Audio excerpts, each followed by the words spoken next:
Quarto livro de Moisés. Números. Porque todo primogênito é meu. Números, capítulo 3, versículos de 11 a 13. E falou o Senhor a Moisés, dizendo: E eu, eis que tenho tomado os levitas do meio dos filhos de Israel, em lugar de todo primogênito, que abre a madre, entre os filhos de Israel, e os levitas serão meus. Porque todo primogênito é meu, desde o dia em que tenho ferido a todo primogênito na terra do Egito, santifiquei para mim todo primogênito em Israel, desde o homem até o animal, meus serão, eu sou o Senhor. Números, capítulo 3, versículos de 42 a 45. E contou Moisés, como o Senhor lhe ordenara, todo primogênito entre os filhos de Israel. E todos os primogênitos homens, pelo número dos nomes dos da idade de 1 mês para cima, segundo os que eram contados deles, foram 22.273. E falou o Senhor a Moisés, dizendo: Toma os levitas em lugar de todo primogênito entre os filhos de Israel, e os animais dos levitas em lugar dos seus animais, porquanto os levitas serão meus, eu sou o Senhor. Novamente Javé reafirma o seu desejo pelos sacrifícios de primogênitos em sua honra, suavemente disfarçado na palavra santifiquei. Mas como os primogênitos de animais eram imolados, não teríamos por que não acreditar que isso também não se aplicaria aos santificados. E a citação da morte dos primogênitos do Egito também reforça a ideia. Relembremos do caso de Abraão ao iniciar esse ritual com o seu próprio filho, Isaque. O Senhor teria ordenado a Moisés a substituição dos seus primogênitos, humanos e animais, pelos filhos e animais dos levitas nos rituais de sacrifício. Mas afinal, porque os levitas teriam perdido o privilégio da proteção divina, que os outros das outras tribos de Israel gozavam? Ou eles representariam uma tribo privilegiada, com exclusivo direito a participar dos rituais, fazer sacrifícios, entrar no tabernáculo e até morrer em nome do seu Senhor? A importância dos levitas para o Senhor Javé estaria na sua imensa lealdade e coragem. Afinal, toda a responsabilidade de guiar seu povo foi dada a Moisés e Arão, que eram levitas. Eles participaram dos principais episódios em que se exigia uma ação mais violenta, como em Êxodo capítulo 32, versículos de 25 a 29. E, vendo Moisés que o povo estava despido, porque Arão o havia deixado despir-se para vergonha entre os seus inimigos, pôs-se em pé o Moisés na porta do arraial e disse: Quem é do Senhor, vem a mim. Então se ajuntaram a ele todos os filhos de Levi, e disse-lhes: Assim diz o Senhor Deus de Israel, cada um põe a sua espada sobre a sua coxa, e passai e tornai pelo arraial de porta em porta, e mate cada um a seu irmão, e cada um a seu amigo, e cada um a seu vizinho. E os filhos de Levi fizeram conforme a palavra de Moisés, e caíram do povo aquele dia uns 3.000 homens, porquanto Moisés tinha dito: Consagrai hoje as vossas mãos ao Senhor, porquanto cada um será contra o seu filho e contra o seu irmão, e isto, para que ele vos conceda hoje uma bênção. Portanto, os levitas seriam ardentes defensores do Senhor Javé, como provaria a frase: Quem é do Senhor, vem a mim. Então se ajuntaram a ele todos os filhos de Levi. Eles também não foram contados, pois eram usados como exército de defesa, e certamente ocorreria muitas baixas nesta tarefa. Eles seriam sacerdotes e, como tais, destinariam suas vidas à proteção das coisas do Senhor.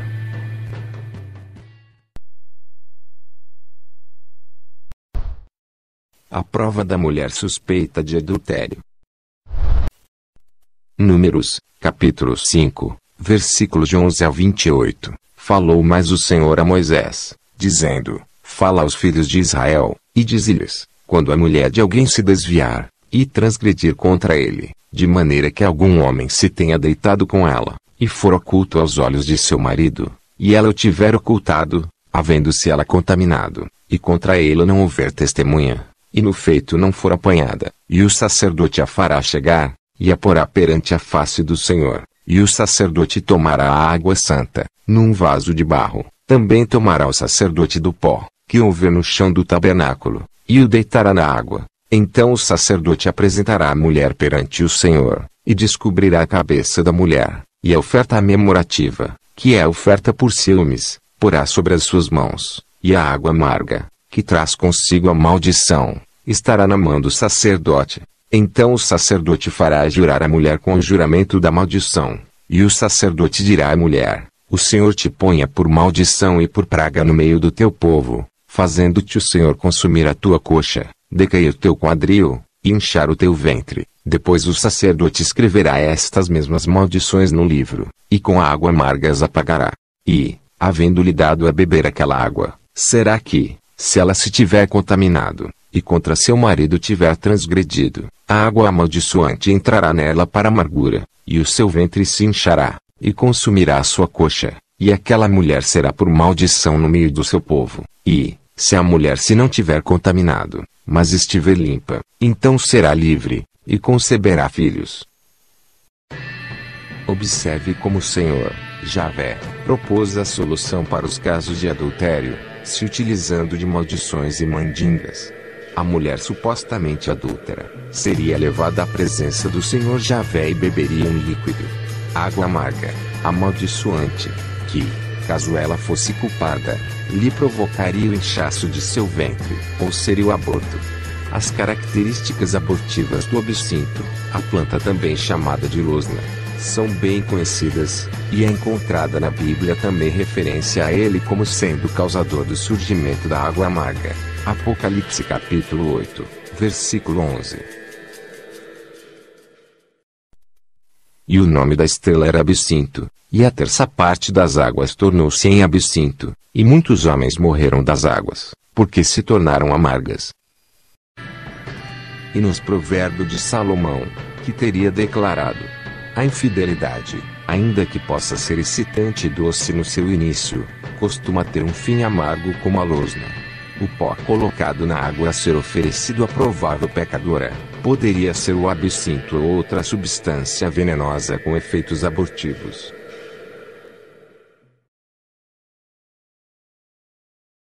A nuvem guiando a marcha dos israelitas. Números, capítulo 9, versículo de 15 a 22. E no dia em que foi levantado o tabernáculo, a nuvem cobriu o tabernáculo sobre a tenda do testemunho, e a tarde estava sobre o tabernáculo com uma aparência de fogo, até a manhã.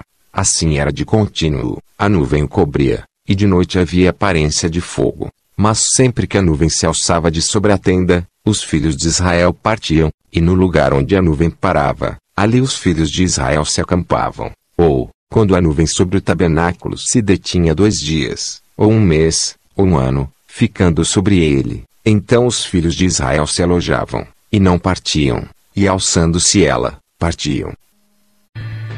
A nuvem, ou melhor, a nave do Senhor, novamente volta a guiar seu povo. Para ilustrar mais um pouco, veremos o que diz Ezequiel, em seu livro, o livro do profeta.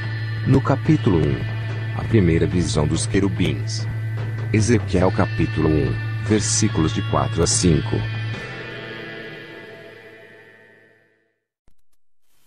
Olhei, e eis que um vento tempestuoso vinha do norte, uma grande nuvem, com um fogo revolvendo-se nela, e um resplendor ao redor, e no meio dela havia uma coisa, como de cor de âmbar, ouro brilhante, em outras traduções, que saía do meio do fogo, e do meio dela saía a semelhança de 4 seres.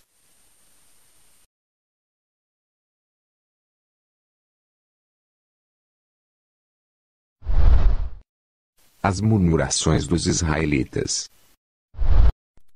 Números, capítulo 11, versículo 1. E aconteceu que, queixou-se o povo falando que era mal aos ouvidos do Senhor, e ouvindo o Senhor a sua ira se acendeu, e o fogo do Senhor ardeu entre eles e consumiu os que estavam na última parte do arraial. A nuvem do Senhor Javé se aproxima demais do seu povo, e mata várias pessoas com a sua propulsão. Novamente o povo de Deus se desespera, e reclama a Moisés a falta de alimento. Javé manda através de um vento forte, mais uma vez, codornizes para aplacar a fome de seu povo. Somente os filhos e netos dos israelitas verão a terra que os seus pais desprezaram. Números, capítulo 14, versículos de 2 a 45. E todos os filhos de Israel murmuraram contra Moisés e contra Arão, e toda a congregação lhes disse: quem dera tivéssemos morrido na terra do Egito, ou, mesmo neste deserto, e porque o Senhor nos traz a esta terra, para cairmos à espada, e para que nossas mulheres e nossas crianças sejam, por presa. Não nos seria melhor voltarmos ao Egito? Mas toda a congregação disse que os apedrejassem. Porém a glória do Senhor apareceu na tenda da congregação a todos os filhos de Israel. E disse o Senhor a Moisés: até quando me provocará este povo, e até quando não crerá em mim, apesar de todos os sinais que fiz no meio dele? E disse Moisés ao Senhor: assim os egípcios ouvirão, porquanto com a tua força fizeste subir este povo do meio deles. E dirão aos moradores desta terra, os quais ouviram que tu, ó Senhor, estás no meio deste povo, que face a face, ó Senhor, lhes apareces, que tua nuvem está sobre ele, e que vais adiante dele numa coluna de nuvem de dia, e numa coluna de fogo de noite. E se matares este povo como a um só homem, então as nações, que antes ouviram a tua fama, falarão, dizendo: porquanto o Senhor não podia pôr este povo na terra que lhe tinha jurado, por isso os matou no deserto. Perdoa, pois, a iniquidade deste povo, segundo a grandeza da tua misericórdia, e como também perdoaste a este povo desde a terra do Egito até aqui. E disse o Senhor: conforme a tua palavra lhe perdoei. Porém, tão certamente como eu vivo, e como a glória do Senhor encherá toda a terra, e que todos os homens que viram a minha glória e os meus sinais, que fiz no Egito e no deserto, e me tentaram estas 10 vezes, e não obedeceram a minha voz, não verão a terra de que a seus pais jurei, e nenhum daqueles que me provocaram haverá. Não entrareis na terra, pela qual levantei a minha mão que vos faria habitar nela, salvo Calebe, filho de Jefoné, e Josué, filho de Num. Porém, quanto a vós, os vossos cadáveres cairão neste deserto, e vossos filhos pastorearão neste deserto 40 anos, e levarão sobre si as vossas infidelidades, até que os vossos cadáveres se consumam neste deserto. Mas Moisés disse: porque transgredis o mandado do Senhor, pois isso não prosperará. Não subais, pois o Senhor não estará no meio de vós, para que não sejais feridos diante dos vossos inimigos. Contudo, temerariamente, tentaram subir ao cume do monte, mas a arca da aliança do Senhor e Moisés não se apartaram do meio do arraial. Então desceram os amalequitas e os cananeus, que habitavam na montanha, e os feriram, derrotando-os até Horma.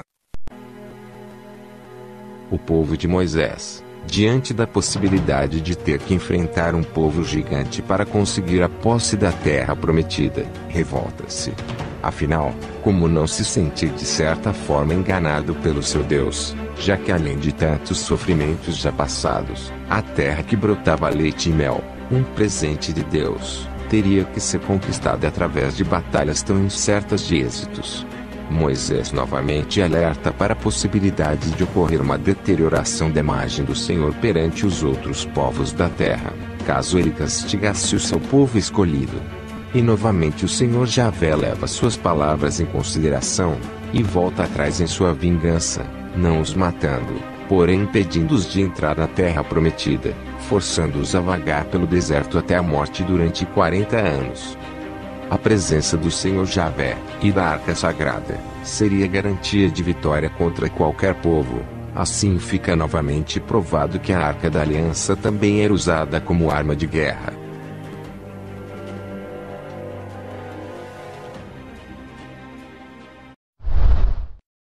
O resgate dos primogênitos. Números, capítulo 18, versículo de 15 a 17. Tudo que abrir a madre, e toda a carne que trouxerem ao Senhor, tanto de homens como de animais, será teu. Porém os primogênitos dos homens resgatarás, também os primogênitos dos animais imundos resgatarás. Os que dele se houverem de resgatar resgatarás, da idade de 1 mês, segundo a tua avaliação, por 5 ciclos de dinheiro, segundo o ciclo do santuário, que é de 20 geras, mas o primogênito de vaca, ou primogênito de ovelha, ou primogênito de cabra, não resgatarás, santos são, o seu sangue espargirás sobre o altar, e a sua gordura queimarás em oferta queimada de cheiro suave ao Senhor.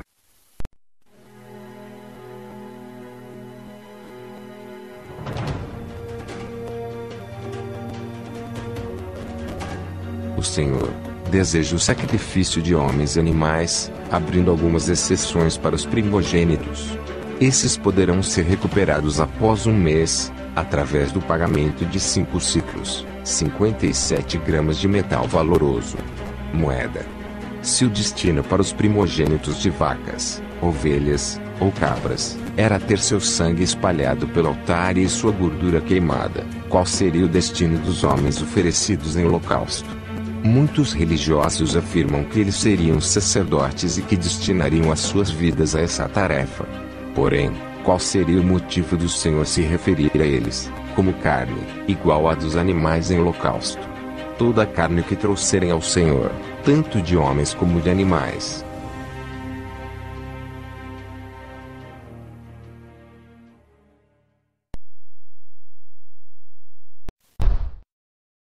Tirando água da rocha.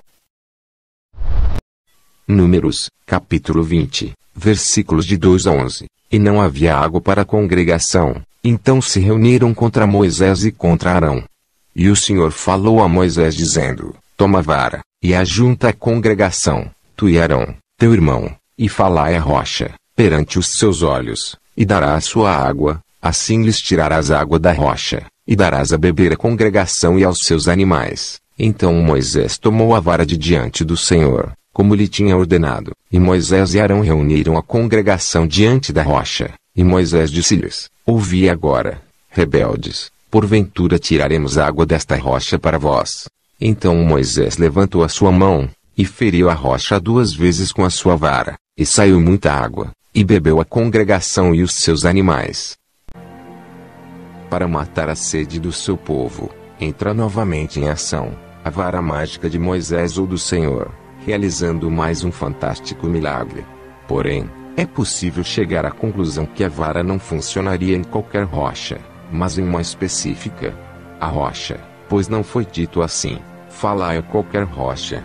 Mas sim, falai, a rocha, uma rocha em especial, possivelmente, já preparada para verter água ao toque da vara, como nos é indicado, em Êxodo capítulo 17, versículo 6. Eis que eu estarei ali, diante de ti, sobre a rocha, em Horebe, e tu ferirás a rocha, e dela sairão águas, e o povo beberá, e Moisés assim o fez, diante dos olhos dos anciãos de Israel.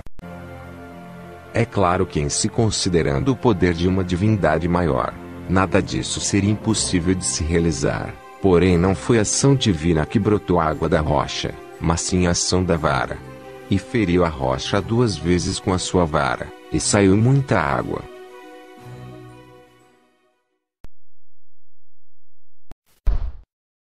E morreu Arão ali, sobre o cume do monte. Números, capítulo 20, versículos de 23 a 29. E falou o Senhor a Moisés e Arão no monte Hor, nos termos da terra de Edom, dizendo, Arão será recolhido a seu povo, porque não entrará na terra que tenho dado aos filhos de Israel, porquanto rebeldes fostes à minha ordem, nas águas de Meribá. Toma Arão, e a Eleazar, seu filho, e faze-o subir ao monte Hor, e despe, Arão as suas vestes, e veste-as em Eleazar, seu filho, porque Arão será recolhido, e morrerá ali. Fez, pois, Moisés como o Senhor lhe ordenara, e subiram ao monte Hor perante os olhos de toda a congregação. E Moisés despiu Arão de suas vestes, e as vestiu em Eleazar, seu filho, e morreu Arão ali sobre o cume do monte, e desceram Moisés e Eleazar do monte, vendo, pois, toda a congregação que Arão era morto, choraram a Arão 30 dias, toda a casa de Israel. O Senhor determina que Arão não viverá mais entre os seus companheiros, e será recolhido a seu povo. Mas a que povo o Senhor estaria se referindo? Arão não já se encontrava no meio do seu povo? A palavra recolhido teria o sentido de levado de volta. Mas afinal, qual teria sido a causa da morte de Arão? Arão pertencia, junto com seu irmão Moisés, ao povo dos céus. Assim, ele teria sido recolhido por Javé para junto dos seus semelhantes, seres celestiais. Arão teria sido morto, da mesma forma que será o seu irmão Moisés, por desobediência às ordens do Senhor, de falar à rocha para obter água. Toma a vara, e ajunta a congregação, tu e Arão, teu irmão, e falai à rocha. E ter batido 2 vezes nela para conseguir essa água. Então Moisés levantou a sua mão, e feriu a rocha 2 vezes com a sua vara, e saiu muita água. Mas que rebeldia seria essa para merecer a pena de morte? Seria o fato de expor o poder da vara em superioridade ao do Senhor? E por que não ocorreu a mesma coisa com Moisés nesse momento, já que foi ele, e não Arão quem bateu na rocha? As vestes sacerdotais de Arão seriam vestidas em seu filho, oficializando a transferência do cargo. Mas, e o corpo? Teria sido enterrado ali mesmo, no Monte Hor, ou teria sido levado por Moisés e seu sobrinho, Eleazar, para ser velado pela comunidade? A passagem não demonstra isso. Veja. E morreu Arão ali sobre o cume do monte, e desceram Moisés e Eleazar do monte. Somente desceram Moisés e Eleazar, e o povo só perceberia que Arão não vivia mais, pelo fato de Eleazar estar vestindo suas túnicas cerimoniais. A morte de Arão seria apenas o fim do seu corpo físico.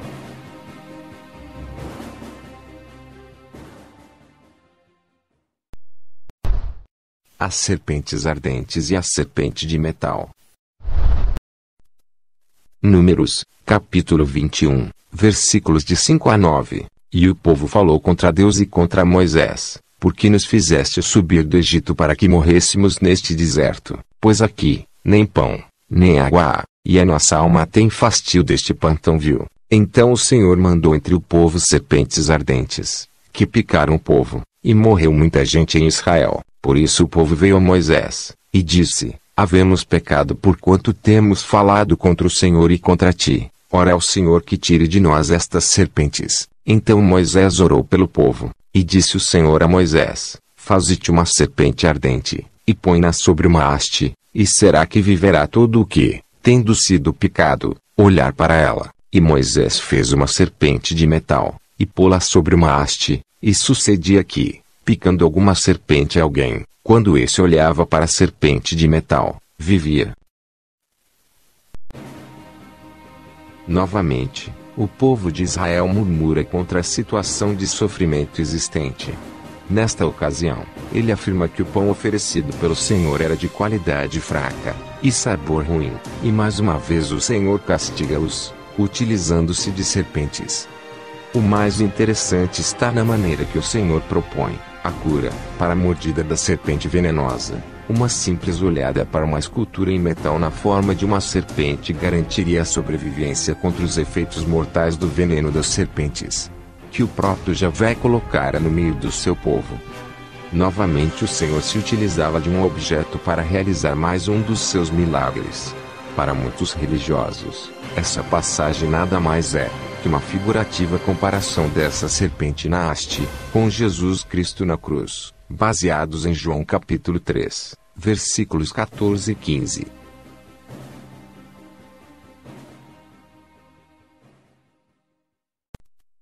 E, como Moisés levantou a serpente no deserto, assim importa que o Filho do Homem seja levantado, para que todo aquele que nele crê não pereça, mas tenha vida eterna.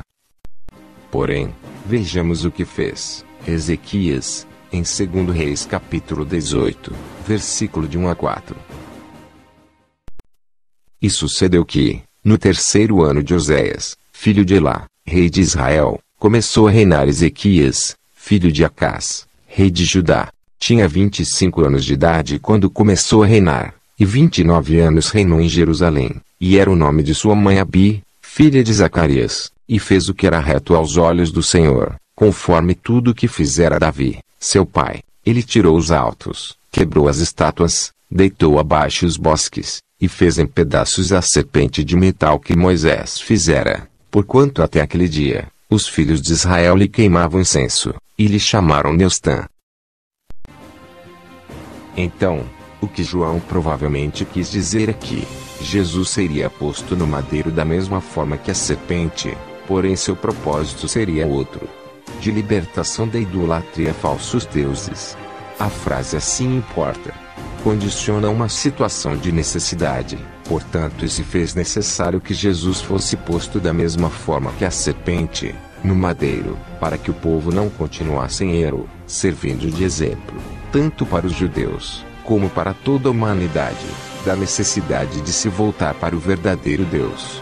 Na cruz, Jesus se coloca no lugar da serpente, em grandiosa oposição ao seu poder maligno, e representa a verdadeira cura, de maneira espiritual, livrando a humanidade dos seus pecados e ofertando a salvação aos que cultivassem a fé em Deus, seu Pai, e não simplesmente uma cura do corpo físico. O símbolo de medicina é o bastão de Esculápio, deus grego da medicina. Em seus templos era criado serpentes consideradas sagradas, que curavam quase todas as doenças. Uma lenda sobre Hipócrates conta que uma cobra enrolou-se no seu cajado e teria tentado picá-lo. Ele olhou para a serpente e disse: "Se queres me fazer mal, de nada adiantará que me firas, pois tenho no corpo antídoto contra a tua peçonha. Se estás com fome, te alimentarei." Então, ele pegou a taça onde fazia misturas de ervas medicinais, colocou o leite e ofereceu à serpente. Esta desceu do cajado, enrolou-se na taça, e bebeu o leite. Dessa lenda, criaram-se o símbolo da farmácia, a cobra envolvendo a taça, e o símbolo da medicina, duas cobras envoltas no bastão de Hermes. Duas cobras se entrelaçando também é uma forma simbólica da representação do DNA humano.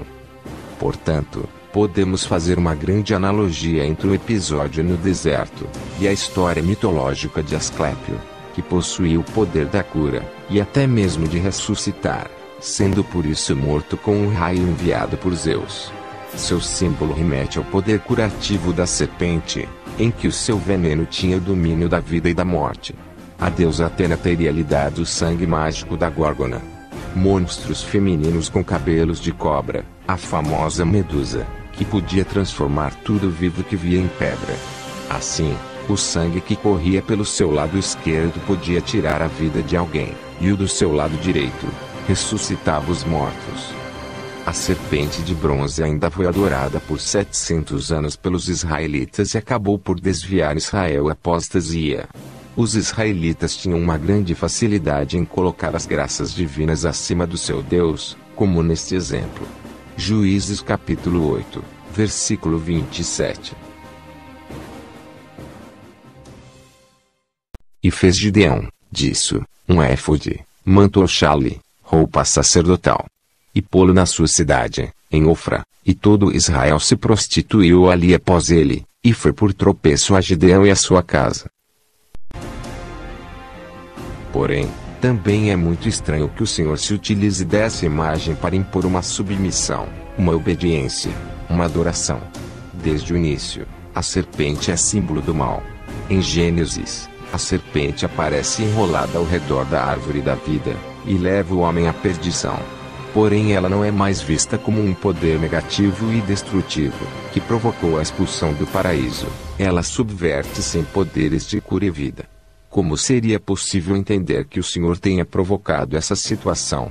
O ser que criara a situação da primeira imagem, a serpente do Éden, seria o mesmo da serpente de metal no deserto. É preciso lembrar que Javé já tinha realizado um ato que fazia referência a um bastão e uma serpente, em Êxodo capítulo 4, versículo 20. Simbolicamente, tudo isso é muito estranho. E o Senhor lhe disse: "O que você tem em suas mãos?" E este respondeu: "Um bastão." E foi-lhe dito para pôr o bastão no chão. O bastão estava no chão, e transformou-se em serpente, e Moisés cobriu antes. E o Senhor disse a Moisés: "Põe a mão sobre ela e pegue-a pela cauda." E ele pôs a mão sobre ela e a pegou pela cauda, e ela transformou-se em um bastão em sua mão.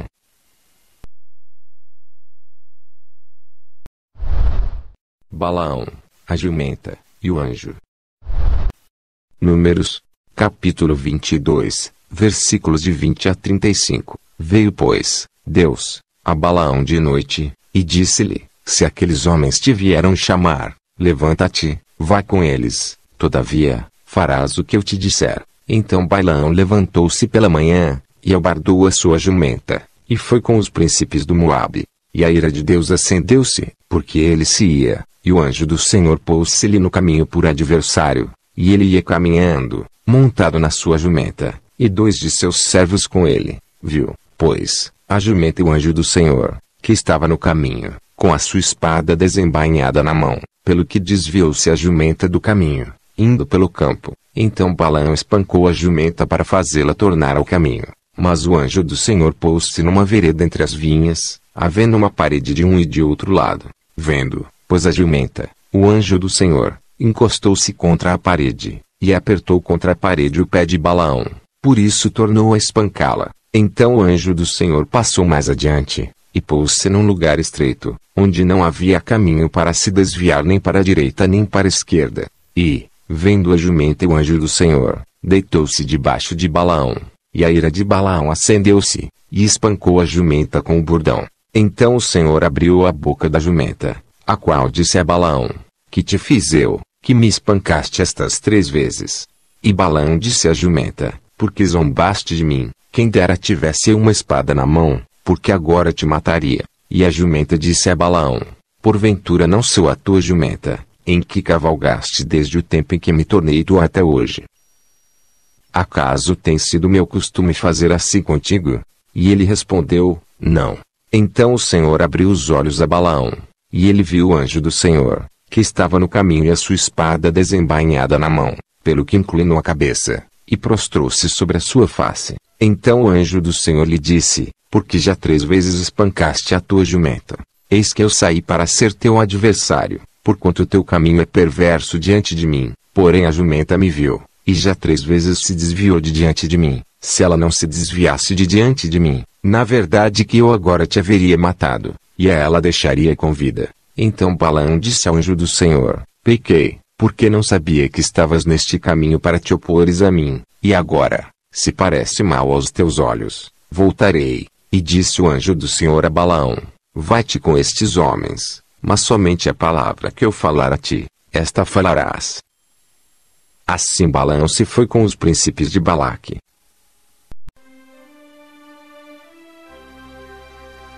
Balaque, sabendo que os amorreus seriam derrotados pelos judeus, resolveu contratar o profeta Balaão, para amaldiçoar Israel. Balaão aceitou a proposta, montou-se em uma jumenta e encaminhou-se ao acampamento judaico para fazer uma espécie de encantamento ou bruxaria. Um anjo enviado por Javé, de espada em punho, surgiu para matá-lo. Balaão, porém, não pôde ver o anjo, mas sua jumenta sim, e parou assombrada. Balaão começou a espancá-la. Diante da situação, o anjo do Senhor fez com que a jumenta falasse. E ela recriminou Balaão. Ela o convenceu a não seguir em frente. Do contrário, morreria nas mãos do anjo. Seria essa história um conto mitológico ou estaria aqui mais uma manifestação tecnológica? Esses encantamentos realmente funcionariam ao ponto do próprio Javé se preocupar com seus efeitos? Animais falando na Bíblia, e em outros textos sagrados não é nenhuma novidade.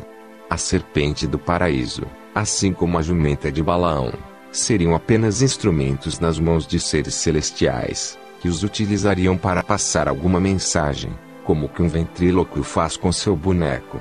Não seria correto afirmar que tais animais já falariam anteriormente. Mas, como não achar estranho, a calma com que esses personagens, Eva e Balaão, lidaram com o fato de um animal irracional estar à sua frente falando naturalmente o seu idioma.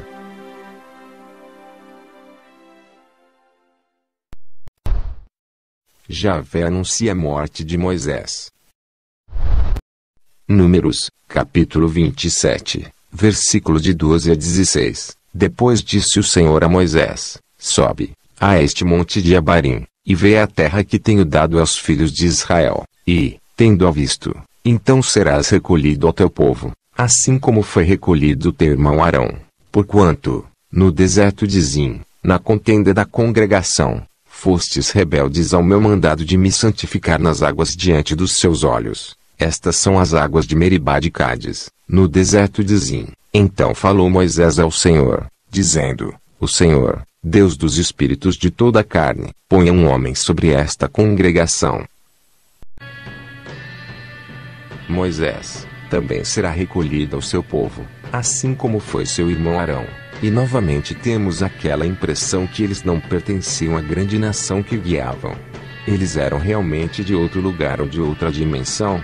Javé anuncia a Moisés que ele não entrará na Terra Santa, e que morrerá à venda de um monte. Representaria a sua morte a conclusão de sua tarefa. Ele morreria em corpo e seu espírito se destinaria ao seu verdadeiro lugar de origem, ao lado do seu povo celestial. O Senhor induz-nos a crer que Moisés não entrará na terra prometida por ter desobedecido às suas ordens no episódio do deserto de Zim, onde ele bate 2 vezes na rocha para que dela brotasse água, ao invés de apenas ordenar, falando, a rocha como tinha lhe determinado.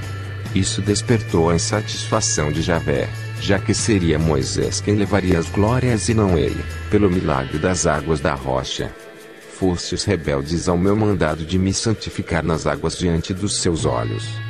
Em Mateus 17, 1-5 é narrado que Moisés apareceu com o profeta Elias junto a Jesus, para Pedro, Tiago e João, e Pedro questiona Jesus se não deveria fazer um altar de adoração, ou uma tenda de descanso para os 3. Portanto, colocando-os em um mesmo nível de adoração e reforçando a origem celestial de Moisés e Elias, pois foi dito que Moisés teria voltado aos seus. E é interessante observar que não foi relatada a morte do profeta Elias. Ele teria sido arrebatado, abduzido. Teria ocorrido o mesmo com Arão e Moisés. Em Lucas, porém, é revelado que possivelmente esta tenha sido apenas uma ilusão, ou fantasia coletiva de Pedro, Tiago e de João, devido ao sono profundo do qual acabavam de despertar.